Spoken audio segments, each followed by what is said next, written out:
Good day, Kamaster! Welcome back to our BMI Motorite YouTube channel. Narito na naman ang inyong lingkod upang magbahagi ng panibagong video. So, ang topic natin sa araw na ito ay paano malalaman na low-bat na 12in12 MCB motorcycle batteries. So, itong battery na ito ay ginagamit sa pangkuryente ng isda ng ating customer. Unang sabi niya sa akin, dagdagan ko daw ng tubig or distilled water kasi kung pansin nyo, ikutin lang natin, wala na daw sa tamang level ito.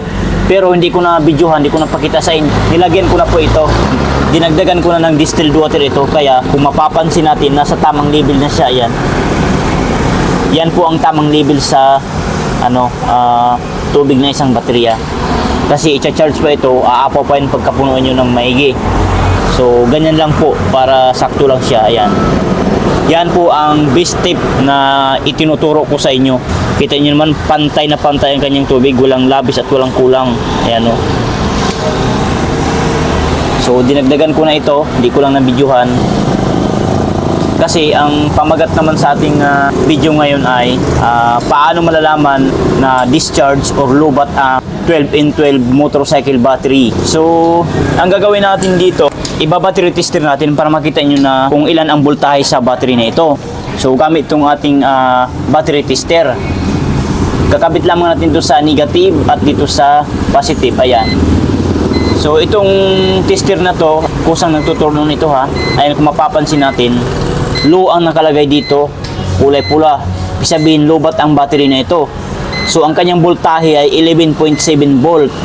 Yan po ang voltahe niya.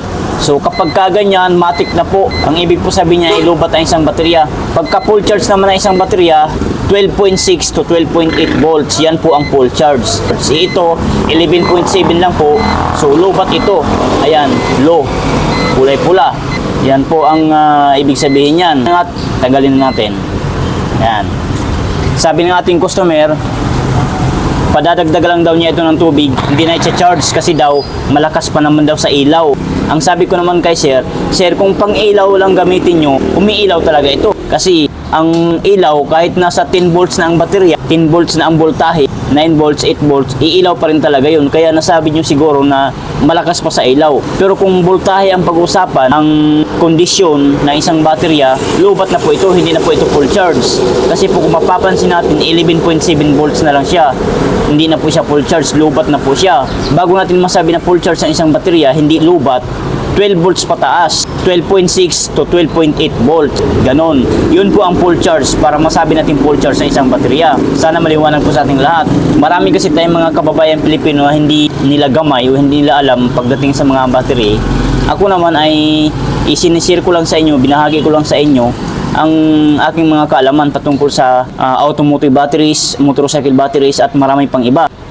Yung ating customer, ang ibig niyang sabihin na di na daw niya ipapacharge ito kasi po malakas pa naman daw sa ilaw. Ibig sabihin niya umiilaw pa kung ginagamit niya sa ilaw ito. Ang paliwanag ko kay sir, yun nga po, nandun na tayo sir, malakas nga po ito sa ilaw kasi po ang ilaw, iilaw talaga yan kahit mababa ng voltahe ng isang battery. Kahit 10 volts na yan, 9 volts, 8 volts, iilaw pa rin talaga to.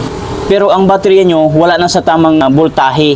Kung hayaan nyo lang yan, kung hindi nyo i-charge sa battery charger, gamitin nyo ng gamitin kasi nga sabi nyo, malakas pa sa ilaw, pero hindi nyo alam, mababa na kanyang voltahe. So, dyan po magkakaroon na masisira ng ating battery, unti-unti nang masisira. Kasi po, dapat yung konti, dadagdagan na, i-charge na. Huwag na natin hintay na mag-knockdown ito. Maabot ng, wala ng voltahe, maubusan na talaga. 5 volts na lang, hindi kaya 0-0. Hindi po maganda sa baterya yun, masisira ang ating baterya, madaling masira. So, quick tips po ito, hindi naman mataas ang ating video. Sinishare ko lang sa inyo para malaman din ng ating mga kababayan na porkit malakas pa sa ilaw, di pa natin ipapacharge. Hindi po ganun kung gusto mong alagaan ang iyong battery. Pero kung ayaw mo na maalagaan, di walang problema. Kung marami ka namang pambili, bibili ka na ulit ng panibagong battery. So, yun. So ito na yung time na dapat i-charge na kasi 11.7 volt na lang siya. Kulang na ng voltahe, hindi na siya full charge.